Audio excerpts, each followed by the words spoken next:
ನಮಸ್ತೆ friends, good food land ಚಾನಲ್ಗೆ ನಿಮಗೆಲ್ರಿಗೂ ಆತ್ಮೀಯ ಸ್ವಾಗತ. ಇವತ್ತು ಅಕ್ಕಿ ಹಿಟ್ಟಲ್ಲಿ ಮಾಡಿದಂತಹ ಶಾವಿಗೆ ಮಾಡಿ ತೋರಿಸ್ತಾ ಇದ್ದೇನೆ. ಒಂದು ಒಳ್ಳೆ ಒಗ್ಗರಣೆ ಹಾಕಿ ಮಾಡಿ ತೋರಿಸಿದ್ದೇನೆ. ಖಂಡಿತ ನೀವು ಒಮ್ಮೆ ಟ್ರೈ ಮಾಡಿ ನೋಡಿ ಫ್ರೆಂಡ್ಸ್. ಹಾಗಾದರೆ ಹೇಗೆ ಮಾಡೋದೆಂದು ನೋಡುವ. ಒಂದು 3 ಕಪ್ ಅಥವಾ ಬೌಲ್ ನಿಮಗೆ ಎಷ್ಟು ಬೇಕು ನೋಡಿ ತಗೊಳ್ಬಹುದು. ನಾನು 3 ಬೌಲ್ನಲ್ಲಿ ಅಕ್ಕಿ ಹಿಟ್ಟನ್ನು ಹಾಕ್ತಾ ಇದ್ದೇನೆ. ನೋಡಿ, ಈ ರೀತಿ ಸೈಡಲ್ಲಿ ಹಾಕಿ ನಡುವೆ ಸ್ವಲ್ಪ ಜಾಗ ಮಾಡ್ತೇನೆ. ಯಾಕಂದರೆ ನಾವು ಅದಕ್ಕೆ ಉಪ್ಪು ಮತ್ತು ತುಪ್ಪ ಹಾಕಲಿಕ್ಕೆ ಉಂಟು. ಸ್ವಲ್ಪ ನೋಡಿ, ಈ ರೀತಿ ಸ್ವಲ್ಪ ಸೈಡಲ್ಲಿ ಮಾಡಬೇಕು. ಮತ್ತು 3 ಕಪ್ಪಿನಷ್ಟು ನಾನು ನೀರನ್ನು ಬಿಸಿ ಆಗಲಿಕ್ಕೆ ಇಟ್ಟಿದ್ದೇನೆ. ನೋಡಿ, ಈಗ 1 ಟೇಬಲ್ ಸ್ಪೂನ್ನಷ್ಟು ನಾನಿಲ್ಲಿ ಉಪ್ಪಿನ ಹುಡಿ ಹಾಕ್ತಾ ಇದ್ದೇನೆ, ಪಿಂಕ್ ಸಾಲ್ಟ್ ಇದು. ಮತ್ತು 1 ಟೇಬಲ್ ಸ್ಪೂನ್ನಷ್ಟು ತುಪ್ಪ. ನೀರನ್ನು ಈಗಾಗಲೇ ನಾನು ಬಿಸಿ ಆಗಲಿಕ್ಕೆ ಇಟ್ಟಿದ್ದೇನೆ. ನೀರು ಚೆನ್ನಾಗಿ ಬಿಸಿ ಆಗ್ತಾ ಇದೆ ನೋಡಿ, ಚೆನ್ನಾಗಿ ಬಿಸಿ ಆಗ್ತಾ ಉಂಟು. ಬಿಸಿ ಬಿಸಿ ನೀರೇ ಇದಕ್ಕೆ ಹಾಕೋದು. 3 ಅಥವಾ 3.5 ಲೋಟದಷ್ಟು ನೀರು ಬೇಕಾಗ್ತದೆ. ಅಂದರೆ ನೀವು ಯಾವ ಕಪ್ ಉಪಯೋಗಿಸ್ತೀರಿ ಅದೇ ಕಪ್ಪನ್ನು ಸಹ ಅಳತೆಗೆ ಉಪಯೋಗಿಸಬೇಕು. ನಾನಿಲ್ಲಿ ಈಗ ಹಾಕಿದ್ದೇನೆ ನೋಡಿ, 3.5 ಕಪ್ಪಿನಷ್ಟು ಉಂಟು. ಅದರಲ್ಲಿ 3 ಕಪ್ಪಿನಷ್ಟು ನೀರನ್ನು ಹಾಕಿ ಈಗ ಈ ರೀತಿ ಸೌಟಿನ ಕಡೆ ಭಾಗದಿಂದ ನೋಡಿ ಈ ರೀತಿ ಮಿಕ್ಸ್ ಮಾಡ್ತೇನೆ. ಯಾಕಂದರೆ ತುಂಬ ಬಿಸಿ ಇದೆ, ಕೈ ಹಾಕಲಿಕ್ಕಾಗೋದಿಲ್ಲ. ಅದಕ್ಕೋಸ್ಕರ ಚೆನ್ನಾಗಿ ಈ ರೀತಿ ಸೌಟಲ್ಲಿ ಮಿಕ್ಸ್ ಮಾಡಬೇಕು. ನೀವಿನ್ನೂ ನನ್ನ ಚಾನಲ್ ಗುಡ್ ಫುಡ್ ಲ್ಯಾಂಡನ್ನು ಸಬ್ಸ್ಕ್ರೈಬ್ ಮಾಡಿಲ್ಲ ಅಂದರೆ ದಯವಿಟ್ಟು ಸಬ್ಸ್ಕ್ರೈಬ್ ಮಾಡಿ. ಹಾಗೂ ನಿಮ್ಗೆ ಇಷ್ಟ ಆದರೆ ಈ ರೆಸಿಪಿ ಖಂಡಿತ ಲೈಕ್ ಬಟನನ್ನು ಪ್ರೆಸ್ ಮಾಡಿ ಮತ್ತು ಫ್ಯಾಮಿಲಿ ಫ್ರೆಂಡ್ಸಿಗೆ ಶೇರ್ ಮಾಡೋದನ್ನು ಮರಿಬೇಡಿ.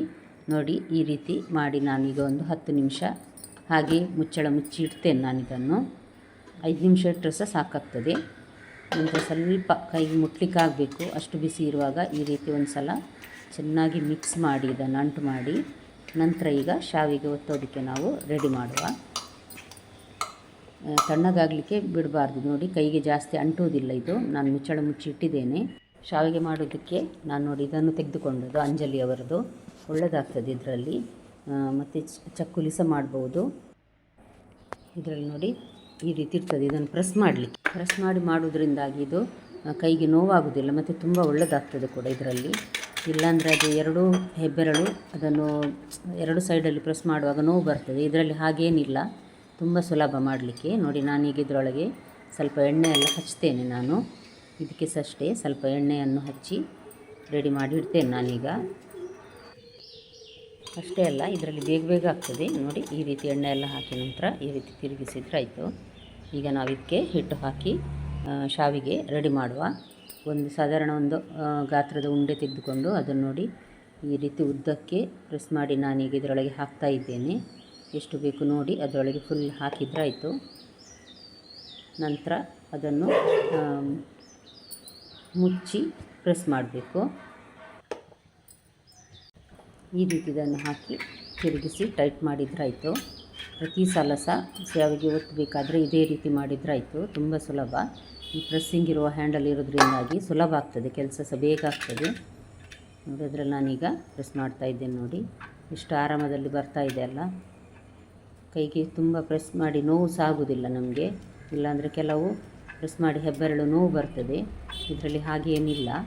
ಹಾಗಾಗಿ ಅಂಜಲಿ ಅವ್ರದ್ದು ಒಳ್ಳೆಯದಾಗ್ತದೆ ಇದು ಶಾವಿಗೆ ಪ್ರೆಸ್ ಮಾಡುವಂಥ ಮೆಷಿನ್ ಇದು.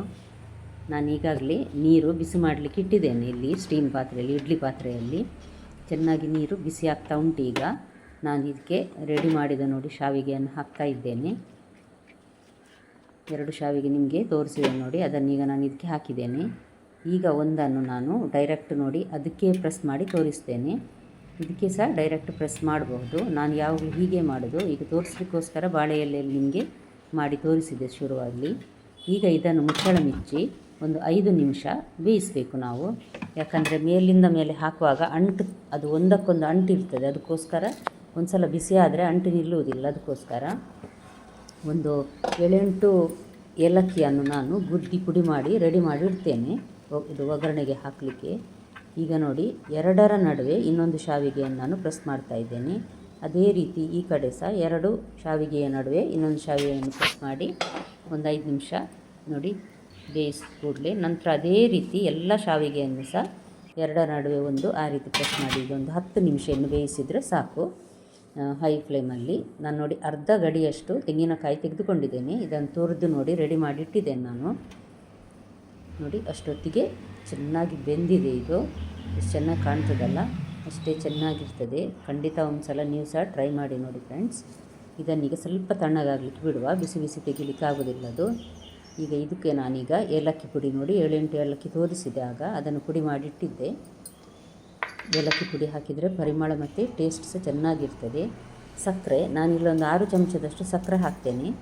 ನೀವು ಬೇಕಿದ್ದರೆ ಹಾಕ್ಕೊಳ್ಬೋದು, ಇಲ್ಲಾಂದರೆ ಹಾಕದೆ ಸಹ ಇರಬಹುದು, ಸ್ವಲ್ಪ ರುಚಿ ಆಗ್ತದೆ. ನಂದಿನಿಯವರದ್ದು ನಾನಿಲ್ಲಿ ತುಪ್ಪ ತೆಗೆದುಕೊಳ್ತಾ ಇದ್ದೇನೆ. 3 ಟೇಬಲ್ ಸ್ಪೂನ್ನಷ್ಟು ತುಪ್ಪ ನಂದಿನಿಯವರದ್ದು. ಜಾಸ್ತಿ ಹಾಕಿದರೆ ಸಹ ಒಳ್ಳೆಯದಾಗ್ತದೆ.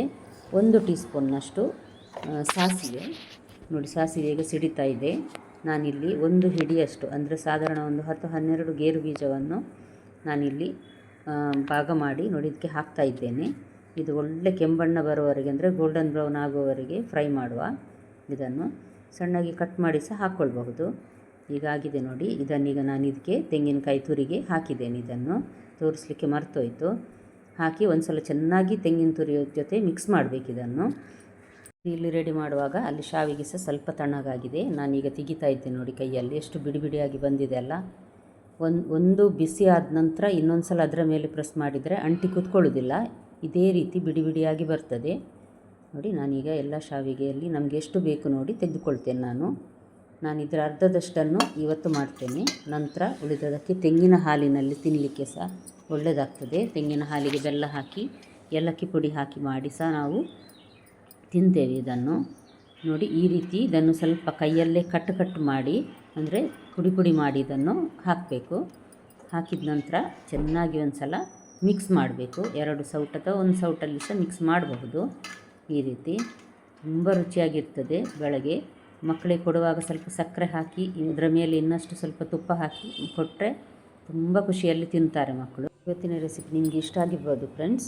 ನಾಳೆ ಇನ್ನೊಂದು ಹೊಸ ರೆಸಿಪಿಯೊಂದಿಗೆ ನಿಮ್ಮನ್ನು ಮತ್ತೆ ಭೇಟಿ ಆಗ್ತೇನೆ. ನೋಡಿದೆಲ್ಲ ವೀಕ್ಷಕರಿಗೆ ಧನ್ಯವಾದ.